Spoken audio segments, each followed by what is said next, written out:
గ్రామాల్లో ఉన్నటువంటి మహిళ నిత్యం చేసేటటువంటి పనులన్నీ కూడా ఈ దృశ్యాల్లో చిత్రీకరించారు. ఒక గ్రామాల్లో ఉన్నటువంటి మహిళ ఎంతో కష్టపడి పని చేసుకుంటూ ఉంటుంది. సంపాదన కోసం తన పిల్లలతో కలిసి వేరే ప్రాంతానికి వెళ్ళి కట్టెలు కొట్టి అమ్ముతుంది. ఇలా బొమ్మలు తయారు చేసి అమ్ముతుంది. చంటి పిల్లతో కలిసి కుటుంబానికి అండగా ఉంటూ కుటుంబంలో కూడా తన వంతుగా ఆర్థిక పరిస్థితిని బట్టి తన వంతుగా సంపాదన ఇచ్చి తను సంపాదించి కుటుంబాన్ని పోషిస్తుంది.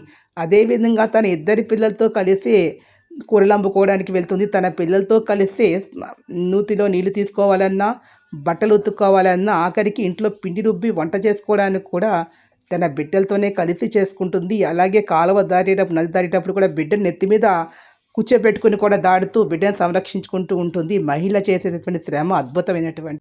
గ్రామీణ మహిళలు పడే కష్టం అనేది మన భారతదేశానికి సంబంధించినటువంటి జాతీయ ఆదాయాన్ని వీరి వాటా మనకు తెలియకుండానే చాలా ఉంది. కానీ మనకు తెలియదు.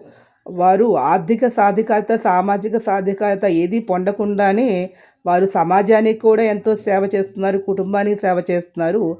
తద్వారా జాతీయ ఆదాయం పెంచడానికి కూడా వారు సహాయం చేస్తుంది. ఈ వీడియో మీకు నచ్చినట్లయితే దయచేసి లైక్ చేయండి, షేర్ చేయండి, సబ్స్క్రైబ్ చేసుకోండి.